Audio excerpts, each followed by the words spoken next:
Subscribe பண்ணாதவங்க subscribe பண்ணுங்க. அப்படியே பக்கத்துல இருக்க பெல் ஐகானையும் பிரஸ் பண்ணுங்க. இந்த பதிவில் ரிஷப ராசி அன்பர்களுக்கு சனி நட்சத்திரத்தில் சஞ்சரிக்கும் ராகு பெயர்ச்சி பலன்கள் காண்போம். 2024 வருடம் ஜூலை மாதம் 7ஆம் தேதி முதல் 2025 வருடம் மார்ச் மாதம் 16ஆம் தேதி வரை ஒரு 9 மாத காலம் மீனராசியில் சனி பகவானுடைய உத்திரட்டாதி நட்சத்திரத்தில் ராகு பகவான் சஞ்சாரம் செய்ய போகிறார். சனி நட்சத்திரத்தில் ராகு சஞ்சாரம் செய்யும்போது ரிஷப ராசி அன்பர்களுக்கு எந்த மாதிரியான பலாபலன்கள் நடக்கும் என்பதை இந்த பதிவில் காணலாம். ரிஷப ராசி அன்பர்களுக்கு கோச்சாரத்திலே 11வது வீட்டிலே எந்த கிரகங்கள் வந்தாலும் அதிர்ஷ்டம் உண்டு, தன லாபம் உண்டு, பூமி மனை நிலம் அசையா சொத்துக்கள் யோகம் உண்டு.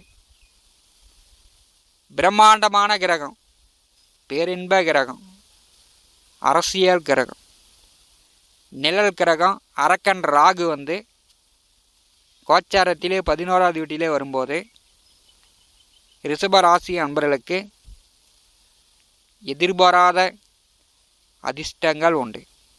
கத்துவது, கதறுவது, அழுவது, கோச்சிக்கிறது, முறைப்பது, எதிர்த்து பேசுவது, இல்லைனா பேசாமலே இருப்பது, இதெல்லாம் பெற்றோரிடம் அல்லது வாழ்க்கை துணையிடம் அல்லது பிள்ளையிடம் அல்லது நண்பர்கள், தம்பி தங்கை உடன் பிறந்தவர்கள் அல்லது உறவினர்களிடம், கிரகங்களிடம் யாரும் கோச்சிக்க முடியாது. கோச்சாரத்தில் நல்ல நிலையில் ஒரு கிரகம் சஞ்சரிக்கும் போது நல்ல பலன் நடக்கும். கிரகங்கள் பாதை மாறும்போது, கெட்ட ஸ்தான பலம் வரும்போது ஒரு மனிதனுக்கு வாழ்க்கையே மாறும். தண்ணி காட்டுவதும் தலைவிதியை மாற்றுவதும் கிரகங்கள் செய்யக்கூடிய வேலை. ரிஷப ராசிக்கு 11வது வீட்டிலே கடந்த 9 மாதமாக புதன் நட்சத்திரத்தில் ராகு சஞ்சாரம் செய்தார். ரிஷப ராசிக்கு புதன் 2க்கும் 5க்கும் உடையவர். பார்த்தீங்கன்னா புதனுடைய வீட்டில் கேது அமர்ந்திருக்கிறார். கடந்த 9 மாதமாக பிள்ளைகள் வழியிலும் பூர்வீக சொத்துக்கள் வழியிலும் அல்லது குலதெய்வ வழியிலும் ஒரு குழப்ப நிலையை நீங்கள் சந்தித்து கொண்டிருந்திருப்பீர்கள். மதில் மேல் உள்ள பூனை போல் புதனுடைய நட்சத்திரத்தில் ராகு சஞ்சாரம் செய்யும்போது மதில் மேல் உள்ள பூனை போல் இந்த பக்கம் தாவலாமா அந்த பக்கம் தாவலாமா அப்படின்னு மனம் ஒரு நிலை இல்லாமல் போயிட்டு இருந்துச்சு. சில பேருக்கு அதிர்ஷ்ட வாய்ப்புகளும் கிடைச்சிருக்கும். அது வேலை விஷயமா, தொழில் விஷயமா, ப்ரமோஷன், பதவி உயர்வு, கூடுதல் சம்பளம், நினைச்ச மாதிரி எதிர்பார்த்த மாதிரி இடமாற்றங்களும் ரிஷபராசி என்பவர்கள் சந்தித்திருக்கலாம். ஜூலை மாதம் 7ஆம் தேதி முதல் பிரம்மாண்ட கிரகம் சனி பகவான் நட்சத்திரத்தில் சஞ்சாரம் செய்யும்போது ரிஷபராசிக்கு 10வது வீட்டிலே தொழில் ஜீவன கர்மஸ்தானத்திலே சனி பகவான் ஆட்சி பலம் பெற்று மிக சிறப்பாக வக்கரகதியில் பின்னோக்கி சஞ்சாரம் செய்து கொண்டிருக்கிறார். சனி நட்சத்திரத்தில் ராகு, ராகு நட்சத்திரத்தில் சனி பகவான் பின்னோக்கி செல்கிறார். இது ஒரு அற்புதமான அமைப்பு. உபஜெயஸ்தானத்திலே ராகு வரும்போது லாட்ரி, போட்டி பந்தயம், சூது இந்த மாதிரியான விஷயங்களில் திடீர்னு கோடீஸ்வரனா, லட்சாதிபதியா, முதலாளியா ரிஷபராசி என்பவர்களுக்கு ஒரு திடீர் அதிர்ஷ்ட வாய்ப்புகளையும் கொடுக்கக்கூடிய அமைப்பு உண்டு. தொழில் மூலம், வேலையின் மூலம் கஷ்டப்பட்டு கொண்டிருக்கக்கூடியவர்களுக்கு கடந்த 9 மாதமாக வேலை இல்லை, வருமானம் இல்லை, தொழிலில் தடங்கல்கள் ஏற்பட்டு கொண்டிருக்கிறது, ஒரு நிலையான வருமானம் வரமாட்டேங்குது அப்படின்னு சொல்லி கொண்டிருக்கக்கூடிய ரிஷபராசி அன்பர்களுக்கு சனி பகவான் நட்சத்திரத்தில் ராகு சஞ்சாரம் செய்யும்போது வேலை தேடி கொண்டிருப்பவர்களுக்கு வேலை கிடைக்கும். வேலையில் இருப்பவர்கள், அதாவது ஒரு கம்பெனியில் பல வருடமாக வேலை பார்க்கக்கூடியவர்களுக்கு பர்மனெண்ட், ப்ரமோஷன், கூடுதல் சம்பள உயர்வு உண்டு. அரசு வேலையில் உள்ளவர்கள் பதவி உயர்வு, கூடுதல் சம்பளம் உண்டு.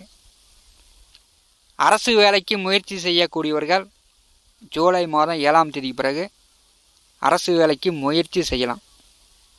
ஏன்னா ராகு பகவான் 11வது வீட்டிலே மிக பலமாக இருக்கும்போது அரசியலிலும் ஜொலிக்கும் அமைப்பு ரிஷபராசி அன்பர்களுக்கு உண்டு. தொழில் செய்து கொண்டிருப்பவர்கள் விவசாயமாக இருந்தால் போட்ட விதை முளைக்கும், பயிர் நன்கு செழித்து வளரும். விவசாயிகள் இந்த வருடம் நல்ல மகசூல் எடுக்கலாம். அதே மாதிரி எல்லா தொழில் துறையிலும் வியாபாரம், வர்த்தகம், ஏற்றுமதி, இறக்குமதி எல்லா பிஸ்னஸ்லையும் 11வது வீட்டிலே ராகு அமர்ந்து சனி பகவான் நட்சத்திரத்தில் சஞ்சாரம் செய்யும்போது எதிர்வரக்கூடிய 9 மாத காலம் தடையின்றி வருமானங்களை கொடுக்க போகிறார். இது பார்த்திங்கன்னா உங்களுக்கு பொன்னான வாய்ப்பு. தன பண பூமி லாபம் ஏற்படுகிறது. இந்த 9 மாத காலம் ஒரு வீட்டு மனைனாச்சும் வாங்குவீங்க, நல்ல வண்டி வாங்கினா வாங்குவீங்க, அல்லது தடைப்பட்ட வீட்டை புதுசாக கட்டக்கூடிய அமைப்பு உண்டு. புதிய வீடு கட்டக்கூடியவர்கள் புதிய வீடு கட்டலாம், அல்லது ஒரு வீட்டு மனைனாச்சும் வாங்கி போடலாம். கொஞ்சம் வசதி வாய்ப்பு உள்ளவர்கள் ஒரு 5 ஏக்கர் 10 ஏக்கர் பெரிய அளவு நிலம் வாங்கக்கூடிய வாய்ப்புகள் இந்த ராகு பகவானால் ஏற்படுகிறது. கோச்சாரத்திலே 11வது வீட்டிலே சனி பகவான் நட்சத்திரத்தில் ராகு சஞ்சாரம் செய்யும்போது, தொழில் ஜீவன கர்மஸ்தானத்திலே சனி பகவான் சஞ்சாரம் செய்யும்போது குடும்பத்தில் பெரியோர்கள், வயதானவர்கள் நோய்வாய்ப்பட்டு இருக்கிறார்கள் என்றால் அவர்கள் முடியாமல் இறக்கும் சூழ்நிலை ஏற்படும்.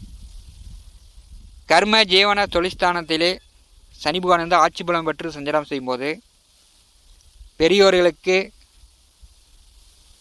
குடும்பத்தில் இருக்கக்கூடியவர்கள் சித்தப்பாவோ பெரியப்பாவோ தாத்தாவோ பாட்டியோ இறந்து அவர்களுக்கு கர்மகாரியங்கள் ஏமகாரியங்கள் செய்யக்கூடிய நிலை ரிஷபராசி அன்பர்களுக்கு ஏற்படும்.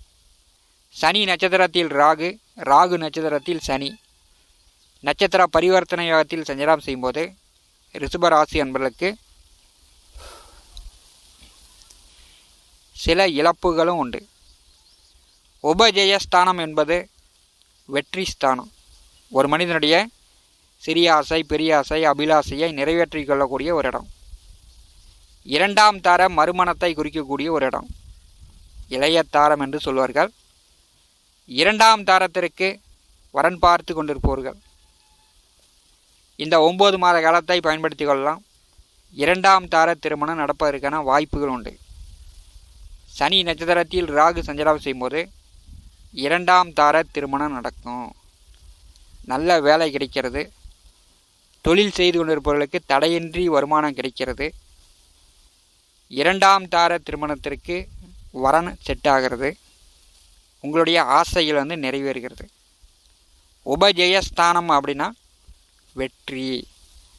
இதுவரை தோல்வியை கண்டு கொண்டிருந்த ரிஷபராசி அன்பர்கள் இனிமேல் வெற்றி வாய்ப்புகளை பெற போகிறீங்க. வெற்றி வெற்றி வெற்றி என்று நீங்கள் எடுக்கின்ற முயற்சி, எடுக்கின்ற காரியங்களில் வெற்றி பெறக்கூடிய வாய்ப்புகள் உண்டு. ஜென்ம ராசியிலே குருபகவான் அமர்ந்திருக்கும் போது, குரு ஜென்மராசியிலே வரும்போது பிரயாணம், இடப்பெயர்வு, அது வேலை விஷயமாக இருக்கலாம், தொழில் விஷயமாக இருக்கலாம், திருமணமானவர்கள் தனி குடித்தனம் போகக்கூடியதாக இருக்கலாம். இந்த மாதிரி பிரயாணம், இடப்பெயர்வு, அரசு உத்தியோகம் பார்க்கக்கூடியவர்கள், இப்படி எல்லா வழியிலும் சில மாற்றங்களை ஜென்மராசியில் அமர்ந்திருக்கக்கூடிய குரு ஏற்படுத்த போகிறார். இதுவரை பிள்ளையிடம் மனஸ்தாபங்கள், போட்டி இப்படி நிலவிட்டிருந்தால் ரிஷபராசி என்பர்களுக்கு அதெல்லாம் நீங்கும்.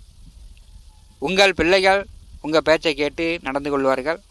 உங்கள் பிள்ளைகளுடைய உயர்கல்வி, அவர்களுடைய படிப்பு தடை ஏற்படாது. உங்கள் பிள்ளைகளுக்கு நல்ல வேலை, நல்ல தொழில் வாய்ப்புகள் அமையும். குரு பகவானுடைய 5ஆம் பார்வை கேது பகவான் மேல் விழுகிறது. புதன் நட்சத்திரத்தை விட்டு ராகு பகவான் சனி நட்சத்திரத்துக்கு செல்லும் பொழுது புத்திர தடை நீங்குகிறது. திருமணம் செய்து ஒரு வருடகாலம் புத்திர பாக்கியம் இல்லாதவர்களுக்கு இந்த 9 மாத காலம் புத்திர பாக்கியம் உண்டு. ராகு போல கொடுப்பாரும் இல்லை, கேது போல கெடுப்பாரும் இல்லை என்று சொல்வார்கள். ரிஷபராசிக்கு 5வது வீட்டிலே கேது அமர்ந்து பிள்ளைகள் மனநிலையும் புதிய சொத்துக்கள் வழியிலும் குலதெய்வ வழியிலும் ஒரு குழப்பங்களை சந்தித்திருந்திருப்பீர்கள். அந்த குழப்ப நிலை ரிஷபராசி என்பதற்கு இனிமேல் மாறும். வெற்றி ஸ்தானமான உபஜய ஸ்தானத்திலே சனி நட்சத்திரத்தில் ராகு பகவான் சஞ்சாரம் செய்யும்போது ரிஷபராசி என்பதற்கு இனிமேல் எடுத்த காரியங்கள் தொட்ட காரியங்கள் எல்லாம் வெற்றி அடைய போகிறது. தவறான கெட்ட பழக்க வழக்கங்கள், தகாத உறவு இதெல்லாம் இருந்துச்சுன்னா நீங்கள் தவிர்த்து கொள்வது நல்லது. தேவையில்லாத செலவுகளை, விரயங்களை, தண்டங்களை ரிஷபராசி என்பர்கள் நீங்களே குறைத்து கொள்ளுங்கள். ஏன்னா ரிஷபராசி 3 விதமாக செயல்படுகிறது. ரிஷபராசி அன்பர்களுக்கு 18 ஆண்டுகால ராகு திசை உண்டு. தற்போது ராகு திசை நடக்கக்கூடியவர்களுக்கு உபஜயஸ்தானத்திலே சனி நட்சத்திரத்தில் ராகு வரும்போது நல்ல வேலை, நல்ல தொழில், நல்ல வருமானம் ராகு திசை நடக்கக்கூடியவர்கள் தற்போது பெற்றுவிடலாம். உங்களுடைய அபிலாசை, பேராசை, அனைத்து ஆசைகளும் ரிஷபராசி என்பதற்கு நிறைவேறப் போகிறது. மேலும் தகவலுக்கு எங்கள் சேனலை மறக்காமல் சப்ஸ்கிரைப் பண்ணுங்கள். நன்றி.